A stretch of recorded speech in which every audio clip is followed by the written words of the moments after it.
Good morning, San Francisco. Boker Tov. Good evening, Haifa, Israel. Erev Tov. My name is Bob Tandler, and I have the honor of serving as the chair of the San Francisco Haifa Sister City Committee, and the pleasure of welcoming you on behalf of our committee to the first of its kind ever virtual joint art exhibition between the Contemporary Jewish Museum of San Francisco and the Haifa Museum of Art and City Museum.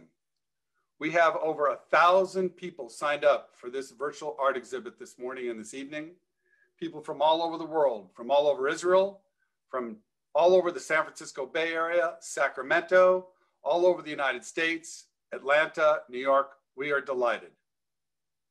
The San Francisco Haifa Sister City Committee was formed in 1973 to promote student exchanges, cultural events like today, and other civic activities between the cities of San Francisco and Haifa, Israel. Today, we will have the pleasure of enjoying a curated tour of the Contemporary Jewish Museum's exhibition, Levi Strauss, A History of the American Style, and the Haifa Museum exhibitions, Spaces in Turmoil at the Haifa Museum of Art, and What Will the Neighbors Say? The History of the LGBTQ community in Haifa at the Haifa City Museum. I'd like to take this opportunity to recognize and thank my colleagues who have worked so hard to help us put this joint virtual exhibition together.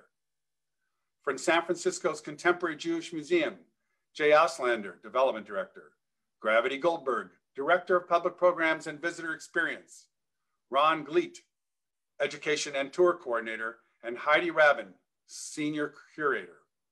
From Haifa, Yotam Yakir, General Director of Museums, Ifat Stern-Levi, Marketing and Public Affairs Director, Sharon Banush, Events Director, and Sharon Yania, Chief Technical Officer.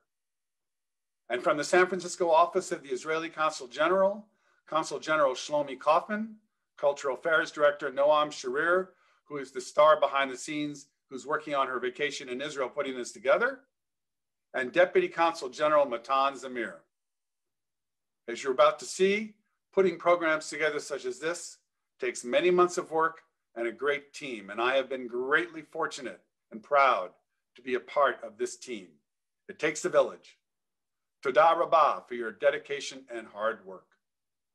We're about to enjoy welcomes from the mayors of San Francisco and Haifa, some exciting videos about these two cities and their culture, guided, curated tours of the exhibitions, and at the end of our presentation, there will be an opportunity for a Q&A by presenting questions in the chat and hosted by Deputy Consul General Matan Zamir. Please identify your name and your location when you place your questions in the chat, so Matan will have the opportunity to recognize you. Now, it is my pleasure and honor to welcome and introduce my friend and colleague, our esteemed Consul General from the State of Israel, the Honorable Shlomi Kaufman. Thank you, Bob. Thank you so much for the introduction. Thank you for opening this special event. On behalf of the Consulate General of Israel, I'm truly excited to welcome you all to this first of its kind Zoom museum tour. I appreciate you all taking the time out of your days to share in this event with us. Art is a universal language. No matter if you speak Hebrew, English, Spanish, French, or Chinese, its beauty can be appreciated by all who cast their eyes upon it.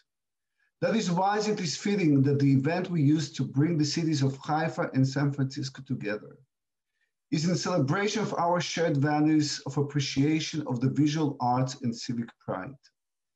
The cities of Haifa and San Francisco not only share these values, but are joined by their common embrace of diversity, pluralism, and uniqueness of character. The breathtaking landscape of rolling hills and breaking waves along the bay. In this time of pandemic, when many of us are stuck in our homes, unable to visit the museums of the world, I'm grateful for that through the shared efforts of the Contemporary Jewish Museum in San Francisco, the Haifa Museum of Art, the Haifa City Museum in San Francisco, Haifa Sister City Committee, were able to bring some of it into your living rooms and into your hearts. whether on your couch in Nob Hill or at your kitchen table in Bat Galim. We're all able to come together as one community to take a moment and distract ourselves from all that is happening around us through the magnificent power of art. Special thanks to my dear friend Bob Tandler for being the engine of this project. Noam Sharir and Matan Zamir, my partners, for endless efforts, and of course, to the partners in Haifa and San Francisco municipalities and the partners in the museums.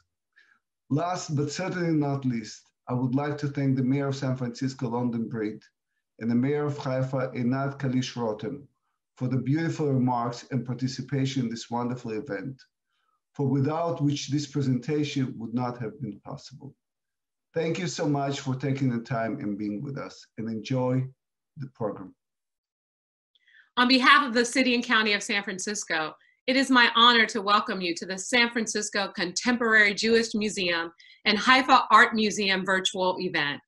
San Francisco is a city that prides itself on its diversity and promotes the values of inclusion and tolerance.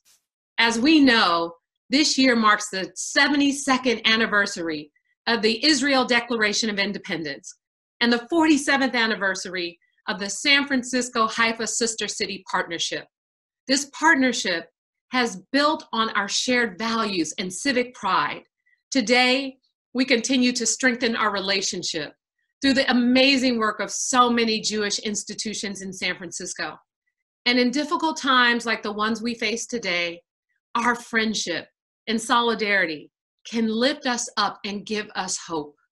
That's why I'm so grateful you all have found a creative way for the people from both our cities to continue to safely share experiences and be together. Through this virtual exhibit, the Contemporary Jewish Museums exhibit Levi Strauss, A History of the American Style, we can explore how one man achieved his extraordinary success. San Francisco and the Jewish community share a common pride in Levi Strauss' life, especially in his work creating the world's most renowned clothing right here in his adopted home city. San Francisco was a city of opportunity for Levi Strauss, and it remains one today. We are a city that welcomes you no matter where you're from, no matter who you are or who you love. Finally, I look forward to continuing to work with you all to preserve and honor the cultural and historical contributions of the Israel community in San Francisco. I hope soon you will be able to visit in person and experience what we have to offer in our beautiful city and diverse neighborhoods. Stay safe and healthy, and together we will continue to find ways to share and embrace our arts and culture.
Miss London Breed, my colleague, Mayor of San Francisco, dear residents of San Francisco and Haifa, it's an honor for me to launch this beautiful common initiative together with you today, which expresses in a wonderful way the deep bonds of friendship between our two cities, San Francisco and Haifa, as sister cities. We share lots of similarities which can lead to many creative ideas that can nourish enormous collaborations in the future, and we look forward to it. I'm so glad that art has been chosen to be the first main topic of our first meeting. This is a very exciting event. Haifa's fascinating museums are a wonderful way to express the city's great cultural richness. The new exhibitions, which are on display today, are a wonderful example of it. I would like to thank everyone who helped make this event happen and wish us all a successful and joyful experience. Special thanks to Bob Tandler, chairman of the San Francisco Haifa Sister City Committee, and to the Israeli Council on the West Coast, Shlomi Kaufman, for their help and warm friendship. Finally, I'd like to take this opportunity to wish you, your family, and the citizens, both in San Francisco and in Haifa, good health, Merry Christmas, and a Happy New Year.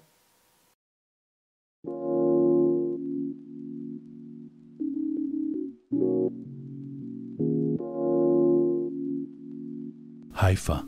Wow, what an amazing city. Green and blue, mountain and ocean. Haifa is an outstanding model for coexistence, the center of northern Israel. Good people from various ethnic groups and nations are living together in a lively, bustling city filled with culture. The heart of the culture are always the museums. In Haifa, there are 6 museums that are linked together, the Haifa Museums. I was born and I was raised in Haifa. Between the legendary Carmel Mount and the Mediterranean, there's no place like it around the world. I am 34 years old and feel extremely proud in my first public role as Haifa Museums chairwoman. I truly feel that our unique museum will play a key role in Haifa's future development. Art, Japanese culture, maritime, City Museum, Manekatz, Hermann Struck. The Art Museum, located between the Hadar neighborhood and Wadi Nisnas, with its contemporary statement pioneering, young and different, completely different, conceptual exhibitions breaking the boundaries of the museum into the Israeli society. The Japanese Museum. Located in the heart of the Carmel lies a unique museum that exhibits the Japanese culture to the Israeli public and to visitors from around the world. Felix Tikotin managed to rescue his Japanese collection in World War II, and now this museum under his name is known around the world. Of course, the National Maritime Museum will be here in Haifa, near the ocean, on the mountain slope. And it has everything, from archaeology to geology, from history to seamanship to pirates. It's a whole family experience, a bridge between the ocean and the land. The City Museum, that's Haifa's historical museum, in the heart of the German colony, between the Baha'i Gardens and the port. Here lies the story of this unique city, always gazing from within, loving and critical, preserving and breaking through into the future, without fear and with plenty of love to the city and its people. The Manekatz and Hermann Struck museums are the former houses of these artists. They bring a scent of art to the city to show that the same as it is historic, it is also contemporary and relevant today.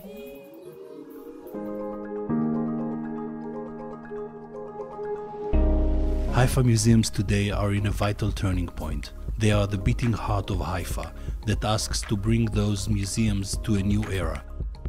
We are always thinking ahead. New museums will be built and current museums are in the process of development and upgrading. The future is fascinating, exciting, and on the path to fulfill the cultural vision of this unique city. Haifa's museums should reflect the unique spirit of Haifa, pluralism, multicultural, and shared society.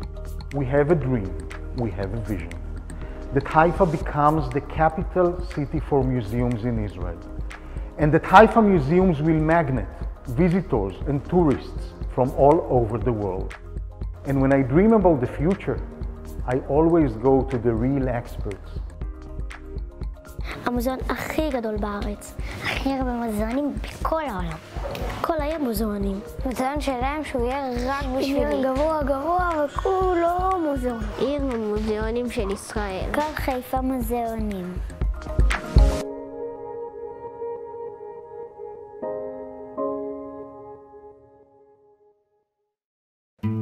Hi, my name is Ron Hillel, and I'm the Collections Manager and Registrar of the Haifa Museums. I'm honored to introduce the current exhibition at the Haifa Museum of Art and the one at the Haifa City Museum, which will open just as soon as the current lockdown is over. At the Haifa Museum of Art, we have a cluster of exhibitions all revolving around the coronavirus pandemic and its effects on our societies. The cluster is titled Spaces in Turmoil, and it is based on the museum's collection, of which I have been responsible for over 30 years. At the Haifa City Museum, we have a very special exhibition, a first of its kind in Israel, titled What Will the Neighbors Say? The exhibition tells the story of the LGBT community in Haifa. It is presented in cooperation with the Haifa Art Foundation and the Aguda, the Association for LGBTQ Equality in Israel. Both exhibitions are unique, in which much effort and resources were invested, and both reflect the spirit of the Haifa Museums, which aspire to innovate, renew, and present exhibitions that stimulate critical thinking. Enjoy the video.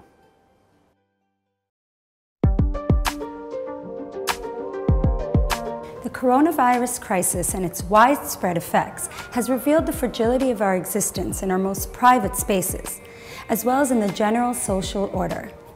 This is a period of fear and insecurity, yet also one of potential insight. We are at Spaces in Turmoil. In a very free translation, perhaps we can call it No Room to Breathe. It is a cluster of 9 exhibitions presented at the Haifa Museum of Art, seeking to explore the familiar spaces that in a time of crisis can become strange and deceptive. The cluster's exhibitions, or spaces if you will, address the challenge to the concept of home as a safe space of privacy and family warmth. The space of the body subjected to state supervision and policing during a plague. The weakening of boundaries between man and nature, with animals invading the spaces vacated by humans under quarantine, and the growing influence of the virtual world on our psyche at a time of social isolation, to the point of disconnection from our physical existence and the real spaces surrounding us.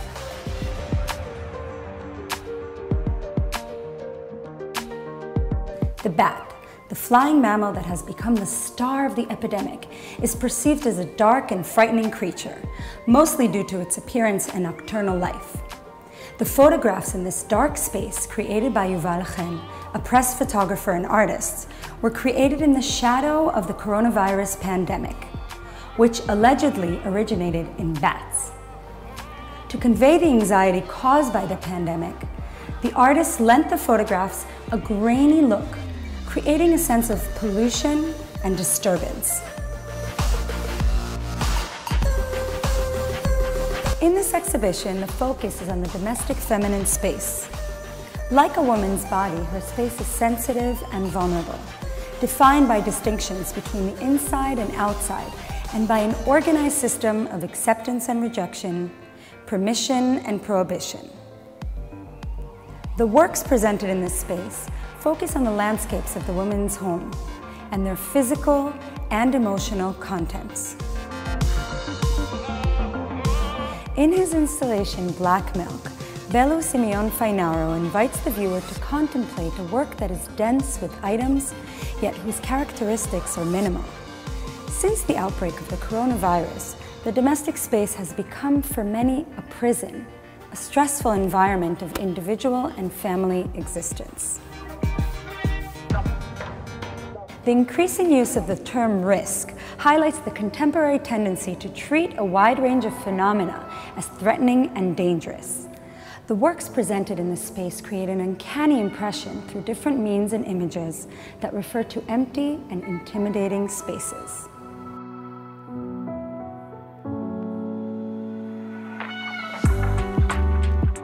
Throughout the history of art, we encounter images of empty, cold rooms conveying a sense of loneliness, insecurity, and fear. A special place is reserved for depictions of sealed rooms lacking windows or doors, such as prison cells, graves, churches, and theaters. These spaces do not allow the occupant to gaze outside, illuminating only that which lies within. With this tradition in mind, this space presents contemporary works exploring the horror that can suddenly arise in a familiar, safe room. The Israeli artists whose works are shown here address the ways in which feelings of unease, anxiety, and horror penetrate our daily environment. Meirav Hyman focuses her attention on the gaps between the ideal and the concrete, the virtual and the real, the personal and the anonymous, aiming to subvert the fantasy of the consecrated institutions of marriage and family. Hyman's works engage mostly with the staging of human situations common in daily personal and family life. The home is perceived as the essence of unquestioned security, for better or worse.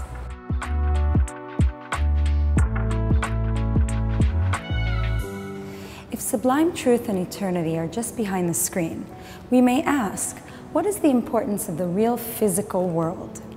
We spend our lives in endless feedback loops facing screens and devices.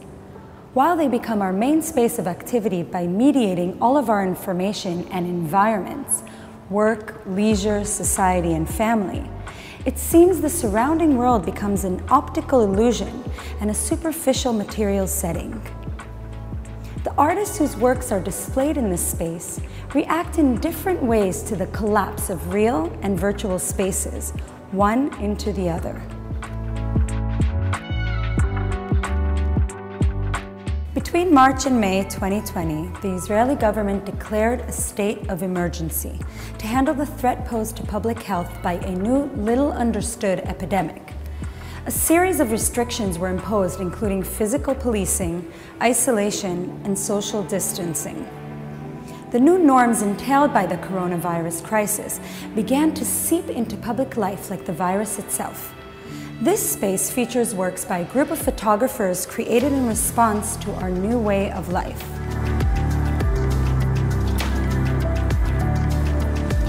Endless? During the months of the coronavirus lockdown, we were inundated with a stream of jokes, videos, and memes. WhatsApp, Facebook, and Instagram were filled with jokes, hoping to put a smile on people's faces. Many WhatsApp and Facebook groups were created by professionals from the health and care professions who sought to lighten their difficult routine and offer participants moments of laughter and solidarity. This space presents these jokes and memes, with most of which the viewer can probably identify.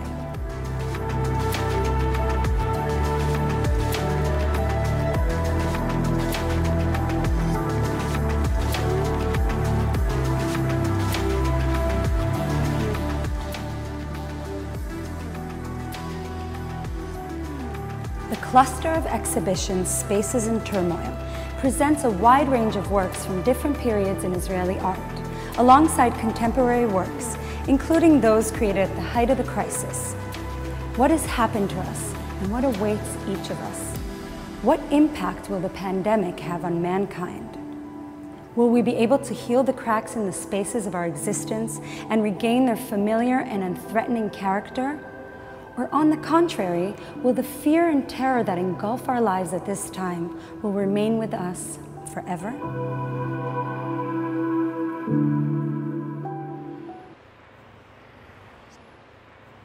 Spaces in Turmoil is located at the Haifa Museum of Art, which is about 300 meters or yard in this direction.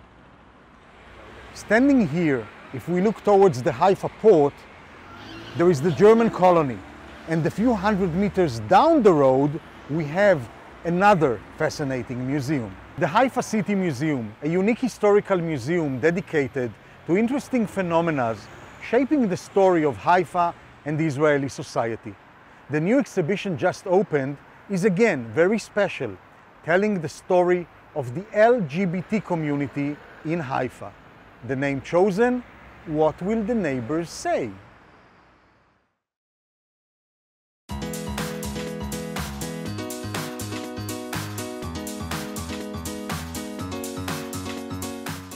The history of Haifa's queer community is long and fascinating, yet despite its importance on both local and national level, it has largely remained concealed. This current exhibition seeks to correct this striking absence. In this pioneering exhibition, a comprehensive display of queer history is presented in an Israeli museum for the first time. The exhibition explores this community as an inseparable part of the Haifa's history and social fabric.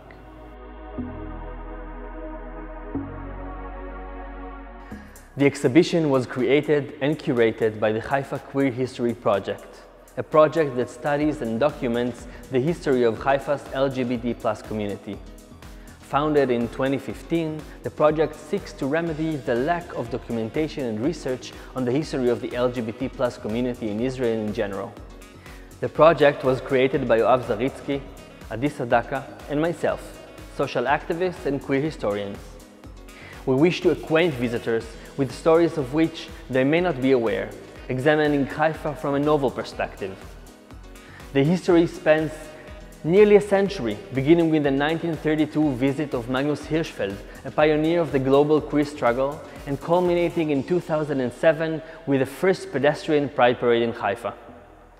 The history of the local queer community is one of oppression, violence, resistance, and perseverance, but also one of creativity, solidarity, friendship, love, and achievement.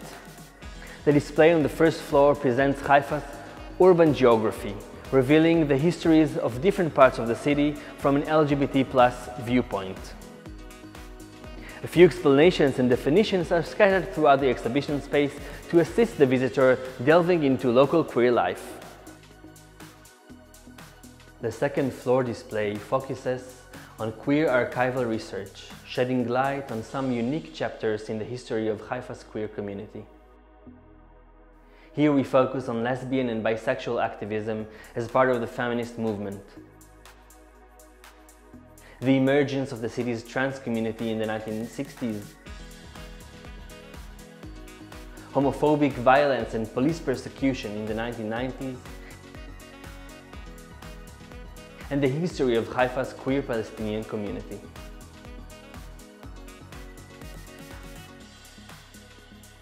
We invite our visitors to wear pink glasses and discover one of the city's many facets. A community that may seem different, but without which no history of the country can be complete.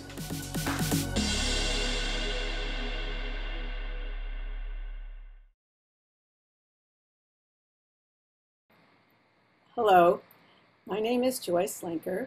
I am chair of the Board of Trustees for the Contemporary Jewish Museum, speaking from my home in San Francisco. And if you can see the background, that's the Contemporary Jewish Museum. It is my great pleasure to be with you all today. Whether you are joining us this morning in San Francisco or in the evening from Israel, welcome all to this program where we can connect with art and celebrate our sister cities' relationship of Haifa and San Francisco. As board chair, and having the distinction of being the longest serving trustee on the board, the museum holds a very special place in my heart. 12 years ago, I had the pleasure of helping the museum secure our beautiful Daniel Libeskind designed building in the heart of the city's downtown. Even in temporary closure, I'm anchored by the community built around our museum and the arts we explore together. Today, we are so pleased to expand our community and connect our cities, connect with the arts of these dynamic places, and connect these exhibitions with one another. The Contemporary Jewish Museum exhibition, Levi Strauss, A History of American Style, is about one San Francisco fashion pioneer, Levi Strauss, and his legacy. It is a story with international reach, but local roots. The Haifa Museum's exhibitions, Spaces in Turmoil, and What Will the Neighbors Say, Each seemed to be also telling the story of people and their experience in and of the places that define them. The individuals in these exhibitions may be separated by decades in time and thousands of miles, but each tell us about ourselves and one another. I want to thank the San Francisco Haifa Sister City Committee, including my contemporary Jewish Museum colleague, Bob Tandler, for all their work on this program. Thank you also to the mayors of both cities, Dr. Anat Kalish-Rotein and Mayor London Breed. Thanks to the Consul General of the Pacific Northwest, Shlomi Kaufman, and all others who have played a part in this beautiful exchange, and to all of those with us today. We hope those of you who have not yet visited us in San Francisco will have an opportunity at the time it is safe again to travel and explore. We look forward to visiting Haifa and the 6 museums of your city. Thank you so much. Shalom. שלום, וברוכים הבאים למוזיאון היהודי העכשווי בסן פרנסיסקו. שמי רון גלייט, ואני עובד במחלקת החינוך של המוזיאון, מתאם ומעביר סיורים ודרכים לבתי ספר ולקהל הרחב. במהלך 9 החודשים האחרונים היה לי העונג לפתח ולהעביר סיורים וירטואליים לכ-5,000 אנשים מכל רחבי ארצות הברית והעולם. I'm so honored to be able to share with you a taste of our current exhibition, Levi Strauss, A History of American Style. The exhibition celebrates the life of Levi Strauss, the birth of blue jeans, and the history of San Francisco, the city where it all began. In the gallery, we have over 250 items from the Levi Strauss & Co. archives. All of them come together to tell the story of how a Jewish immigrant was able to overcome his circumstances and build this iconic brand, and also tell the story of jeans itself, how it became the world's most recognized and popular garment. Our story starts in Budenheim, Bavaria, where Levi was born in 1829. He was born to a family of peddlers. His father, Hirsch Strauss, would travel from town to town and sell dry goods. Peddling was a popular profession for Jews throughout Europe. It was passed on from father to son, creating a network of trade and widespread communal organizations. However, in 1813, the Bavarian government issued the Jew Edict, limiting the rights of Jews. One of the restrictions was that they could no longer practice peddling, which meant that the family could no longer work in their assumed profession.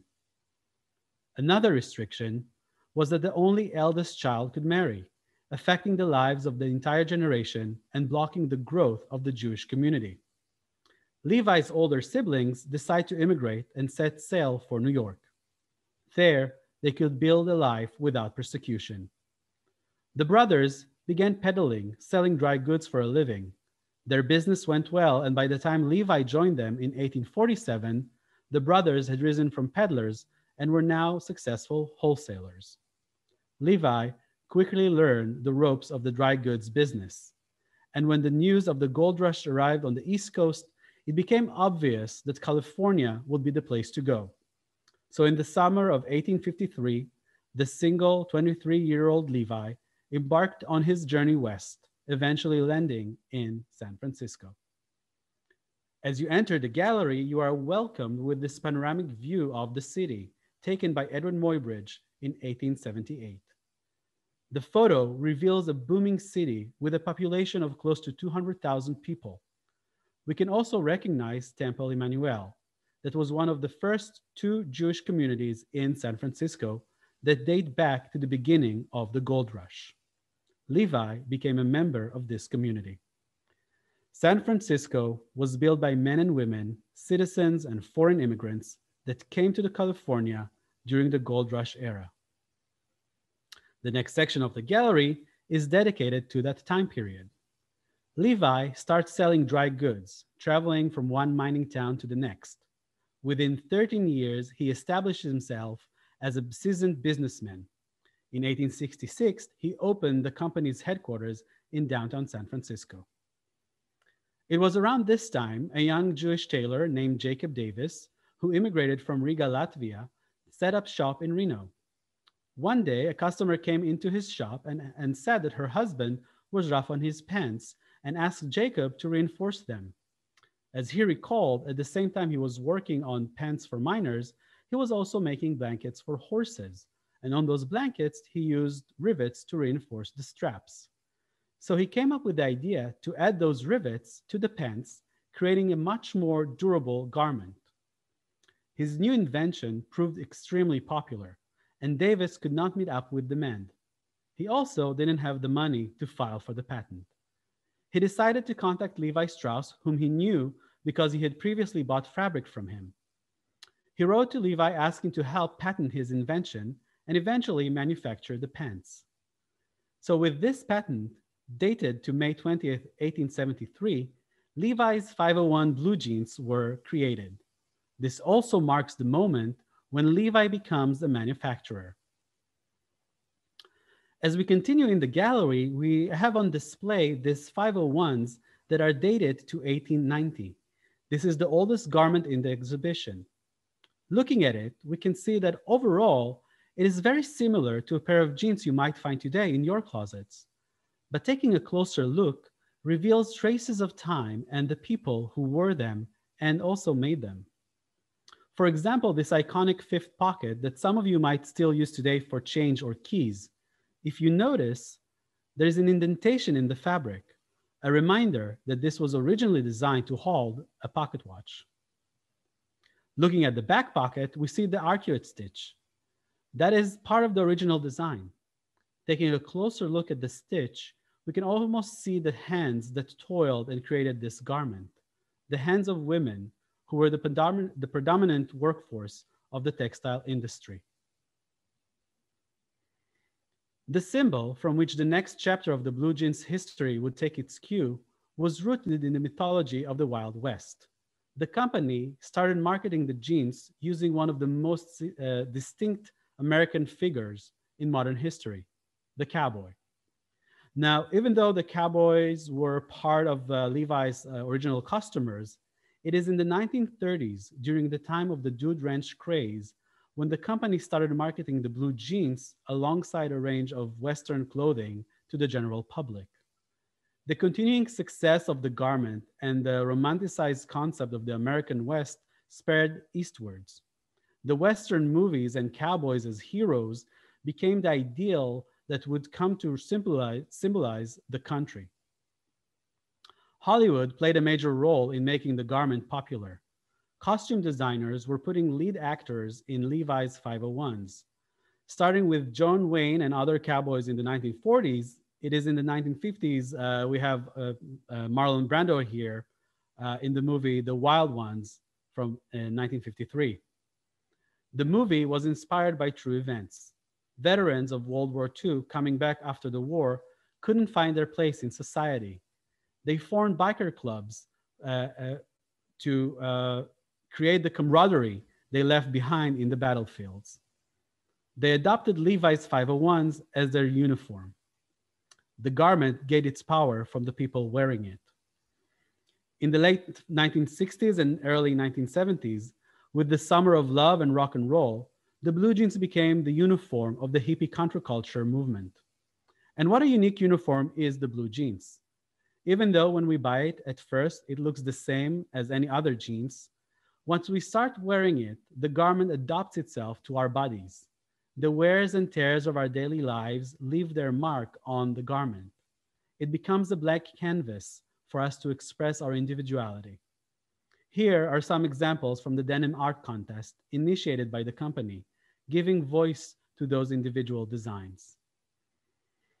The story of the blue jeans in San Francisco wouldn't be complete without mentioning the LGBTQ+ community, starting with Harvey Milk and the civil rights movement, wearing jeans as they protest for equality, through the AIDS Memorial Quilt, and still continuing with the amazing contemporary Levi's denim ball gown decorated with rivets. This was designed by San Francisco queen mother of all drag queens, Mr. David, AKA Glamour.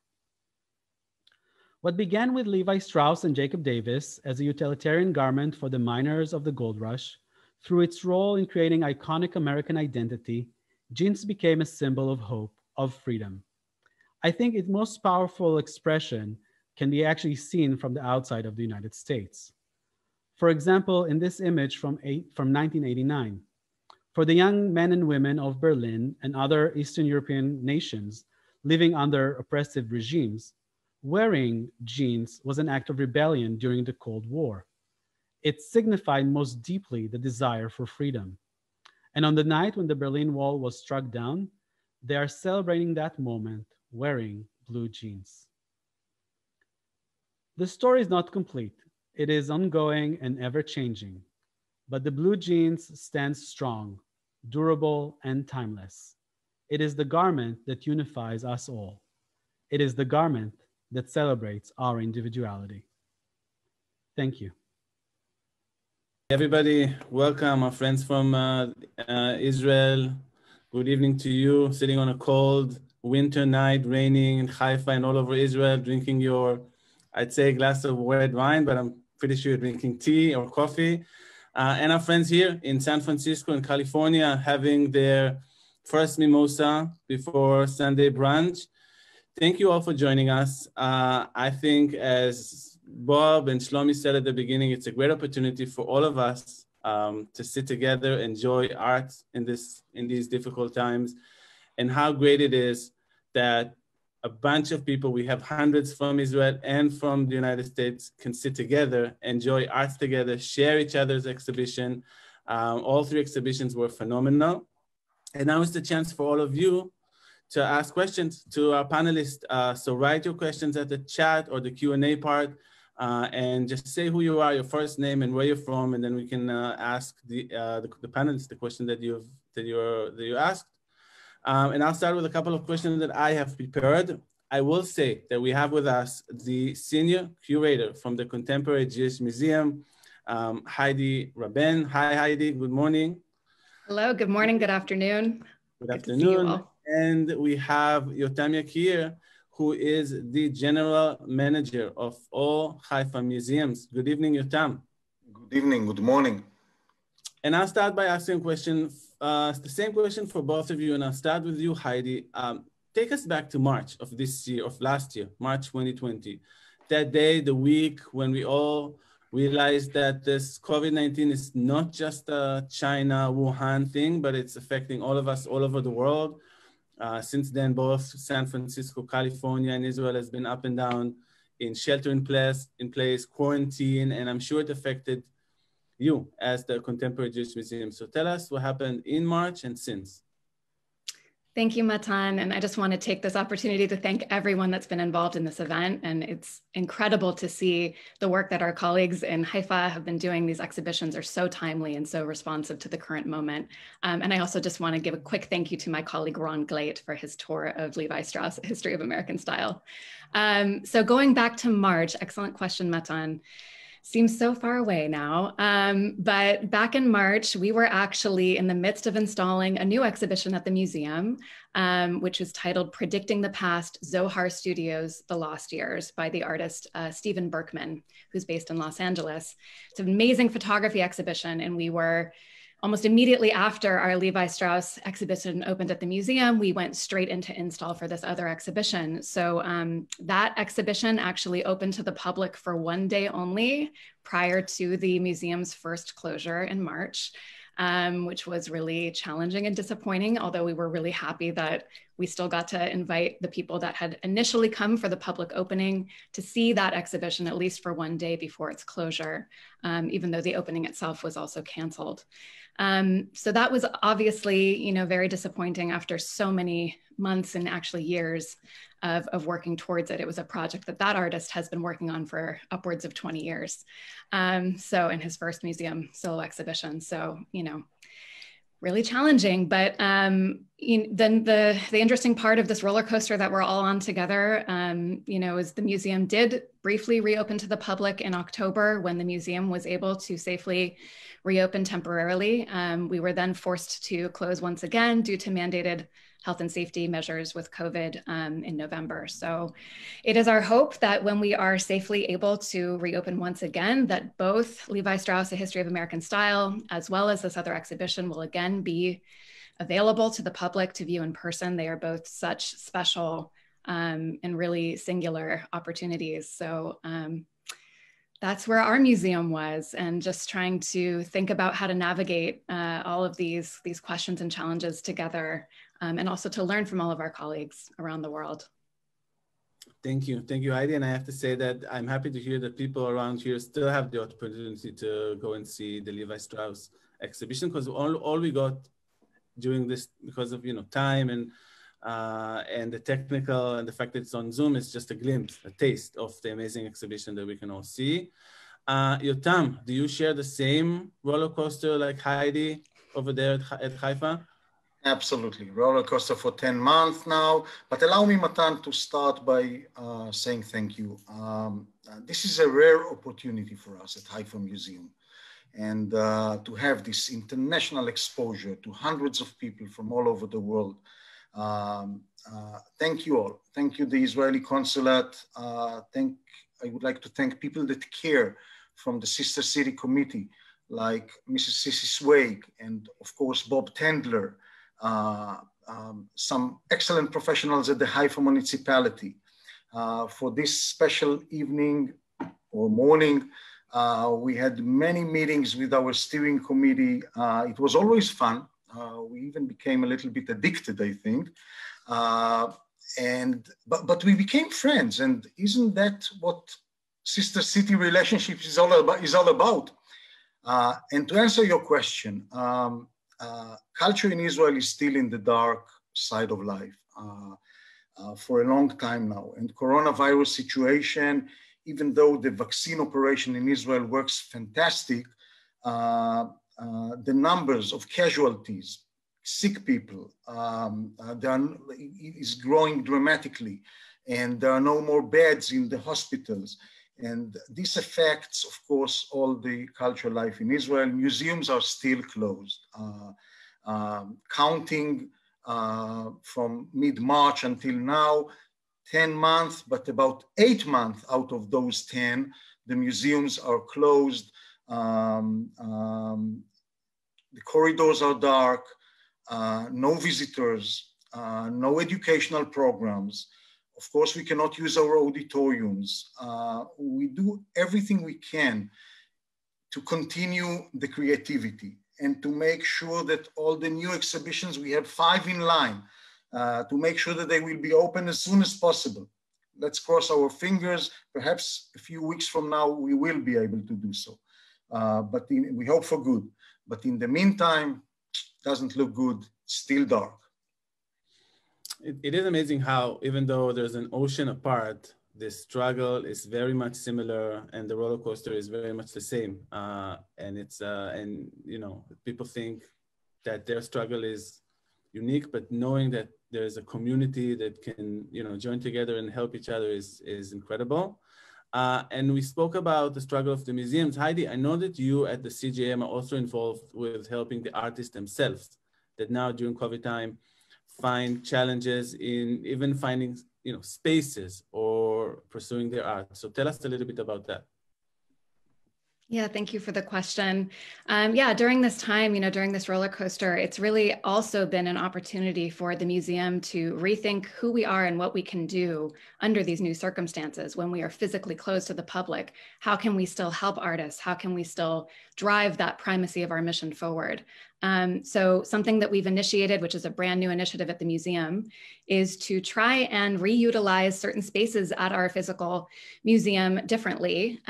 We are unable to use certain spaces how we would have previously used them. For example, our boardroom, which was reserved to host our board meetings, as well as our education classrooms, which would often provide live art making opportunities and education opportunities for students and for children. Since those activities are not able to take place in person any longer, we are now trying to initiate a new program that will invite 2 artists in the local Bay Area artist community to utilize those spaces as art studios, temporary art studios.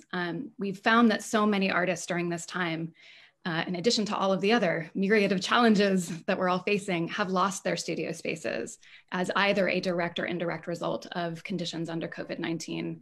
Landlords hiking up rents or spaces just unable to be used in the ways that they were previously due to health and safety.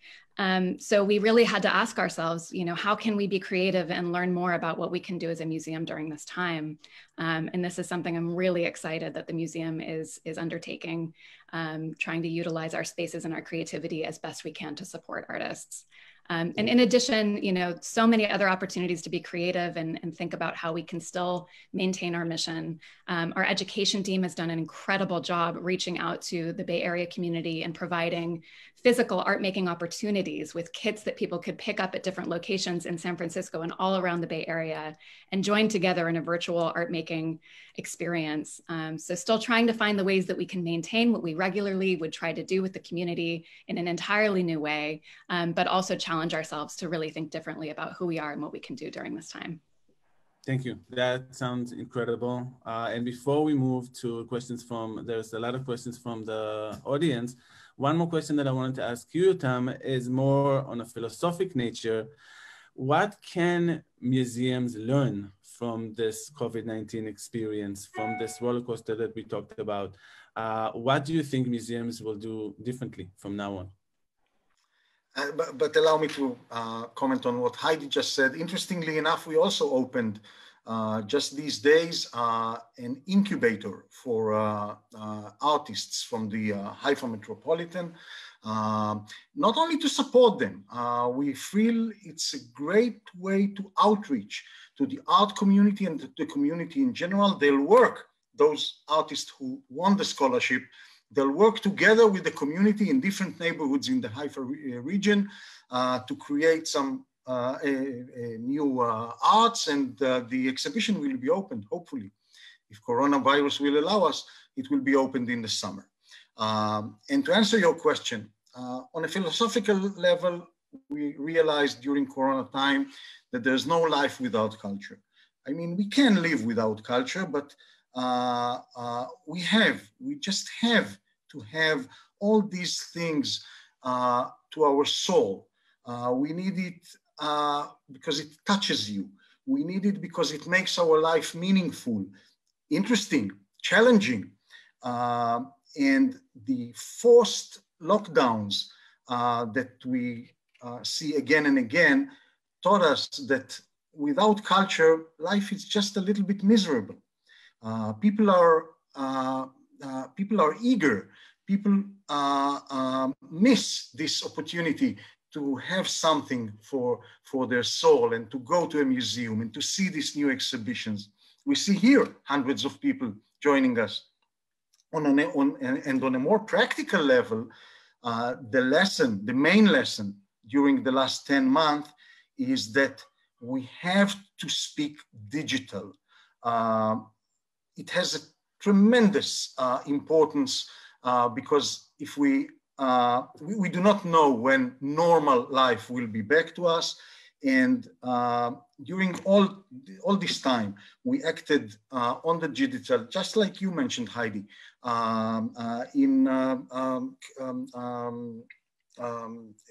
by Zoom lectures and virtual tours and workshops and games and activities for families and children and more. But we would like to develop it. And understanding now that we cannot tell and we cannot predict what the future will be like, we'll have to develop our digital program. We would like to offer a digital museum that will give an answer at a very high standard. And in the meantime, it's free of charge. Most of it is free of charge, but we'll give all the answers to those who are interested in the arts and the exhibitions without coming to the museum, live on air, on the internet, virtual programs, digital programs, etc. Thank you. So now we're going to move to a few questions that we were asked from the audience. And the first one is for you, Heidi, about Levi Strauss, the person. And I'm mixing two questions. One is from Susan in Haifa, and the second one is from Greg from the wonderful city of Oakland. Susan asked whether Levi Strauss was famous during his lifetime. And Greg added, wondering how many people that wear jeans all over the world know that Levi Strauss was actually a Jew and it's a Jewish founded company. Thank you so much for those questions, and hello to everyone asking them. So firstly, yes, Levi Strauss was incredibly famous during his lifetime in San Francisco and incredibly involved in the civic community of San Francisco and in shaping it. It was a very early time, as Ron mentioned, in the kind of early establishment of the city, and so many different people flocking to the city. He immediately came and became very involved in the local German Jewish culture, the Bavarian Jewish culture, in both establishing some of the first Jewish organizations in the city, including Temple Emmanuel, as well as just getting incredibly involved in every different aspect of the city life. At one point, he was on the board, if not the president, I believe, of Pacific Gas and Electric, at the time, Pacific Gas Company. He played a role as a really, top businessman under many different boards and associations. He was also a very well-known philanthropist. And that's something that the exhibition also goes into, that he gave very generously to Jewish and non-Jewish causes throughout the city, in particular to children. He was a major donor to the California School of the Deaf in the East Bay, and many, many other causes, orphanages, et cetera. So actually in his in the newspaper announcement that spoke about his death, it actually highlights him as a philanthropist, sort of first and foremost, businessman and philanthropist. So that's how he was known, but he's really one of the, to coin the term, founding fathers of San Francisco as we know it, and maintains his family, and the legacy that he bestowed upon the city is still very active and alive today in the philanthropic realm as well as the business realm.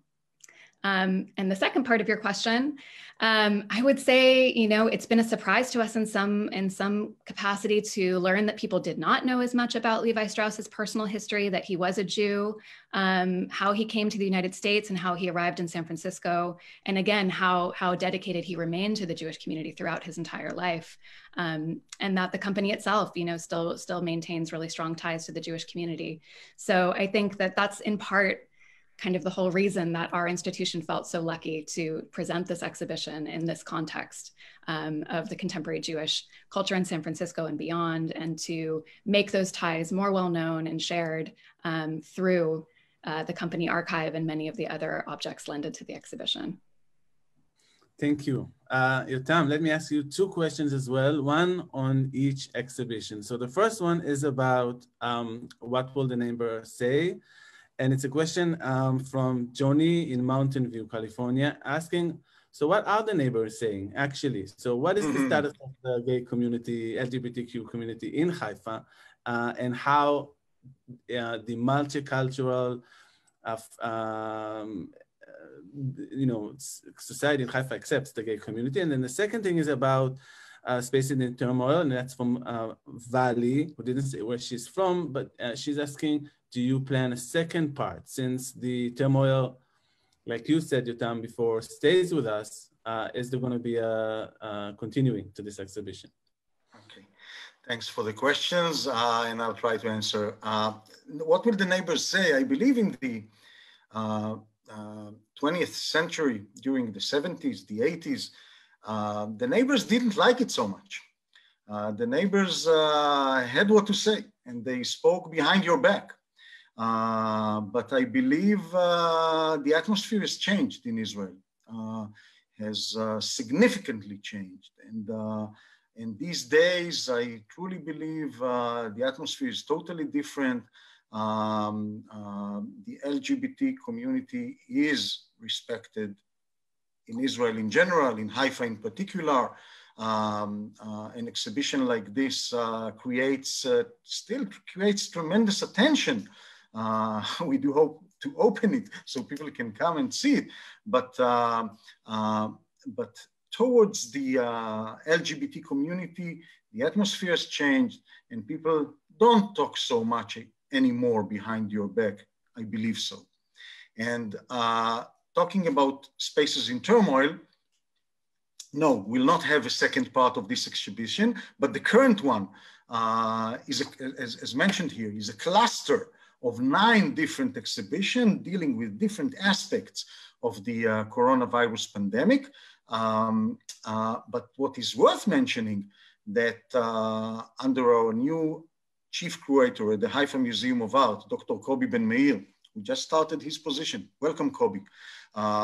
Haifa Museum of Art marks in 2021 its 70th anniversary. And our next exhibition, around June or plus minus, will mark this anniversary in a very interesting way. And we hope to have not only a very strong and powerful exhibition in the Haifa Museum of Art, but we also hope to have different kinds of exhibitions around the city of Haifa, in different locations outside of the museum, marking this special event, the 70th anniversary to the Haifa Museum of Art. Congratulations. And then let me ask one more question for the both of you. Start with you, Heidi. How do you see 2021? So let's finish on an optimistic note. How will 2021 be hopefully different than this last year that we shall not mention? Yeah, thank you. I do certainly, we all have a lot of hope for 2021.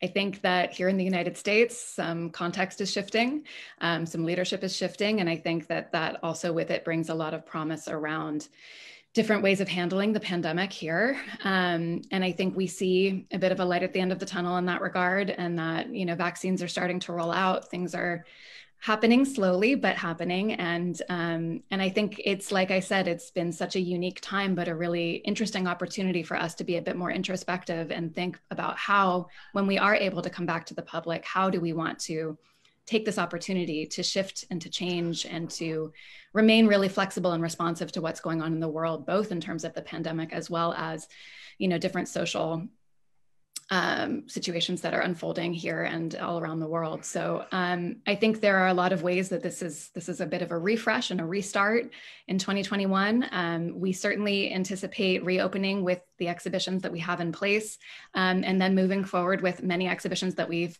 had planned for a very long time and had to shift and adapt with all of our many partners.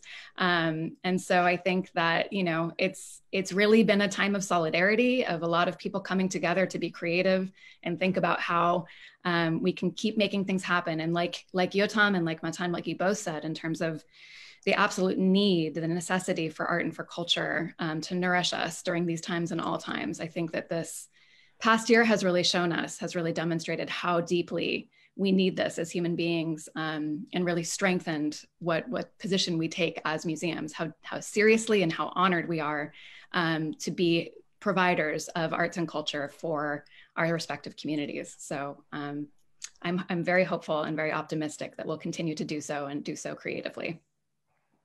Thank you. Yotam, how's 2021 looking for you guys? Let's hope for good. To be optimistic is a good thing. And we can hope for a better year due to the vaccine. We have now a vaccine and it works well. We do have a lot to offer. We prepared ourselves for a long time during all these lockdowns. So with the exception of the two exhibitions you already saw, we'll open as soon as it's possible. Another few exhibitions that I would like to mention. The first one is at the Tikotin Museum of Japanese Art. And it marks, again, an anniversary, 60 years to the Tikotin Museum. And the exhibition is called Kanreki. Kanreki means in Japanese, a new start, a new beginning.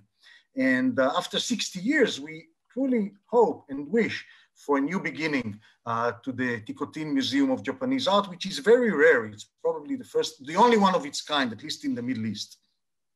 And the National Maritime Museum changes its concept and changes its structure, and will open soon a variety of new exhibitions and new activities just to be opened within the next few weeks, if possible. And another exhibition at the Mane Katz Museum will focus on the artwork of an admired artist from Haifa, Shmuel Boneh, the late Shmuel Boneh, and the incubator for the local artist I already mentioned. So if we can, let's hope for a better year. It should be a better year. We deserve a better year, and the people of Haifa deserve a better year, and the entire world of museums deserves a better year for all of us. Amen to that. And I encourage all of you to visit once we can, both the Contemporary Jewish Museum here and the Haifa Museums, and march during the Haifa Pride, which is incredible, and of course the San Francisco Pride, and just celebrate life once we can. Thank you guys. Thank you, Heidi, Rabben, for sharing your wisdom and your time here, for letting us know what's been happening in Haifa. Thank you so much. Come and visit. Yes, everybody. Hopefully we can all soon do that. I want to thank your teams at the Contemporary Jewish Museum and the Haifa Museums, Bob Tendler and the San Francisco Haifa City Committee, the Consulate General. I want to highlight again Noam Sharir, our Director for Cultural Affairs, who's been so instrumental day and night working on this program. Thank you all. And I want to send us one more time to Bob Tendler to finish the event. Thank you very much. Matan, you did a phenomenal job moderating the Q&A. I'm really, really grateful to everybody who participated in putting this event together and everybody who took their personal time to attend. We had about 600 attendees at the maximum at one point in time. People stayed with it. We were just delighted to do it. We've gotten tremendous feedback in the chat and the Q&A. We couldn't answer every question. For those of you who want to follow up with questions that didn't get answered, I'm just going to take a risk and put my email out here. Let's just use btandler@gmail.com. And if I can help you follow up on any of the wonderful questions you asked, I will make it sure it goes to the right person or institution to follow up. Again, thank you to Noam, Shlomi, Matan, Yotam, everybody. Thank you to my mentor, Sissy, for putting me here in the first place. And have a wonderful, wonderful, safe rest of your day. Stay healthy, stay safe. And we're very much looking forward to 2021 and to visiting both the Contemporary Jewish Museum and all 6 of the Haifa Museums in person. With that, have a wonderful day. Thank you so much.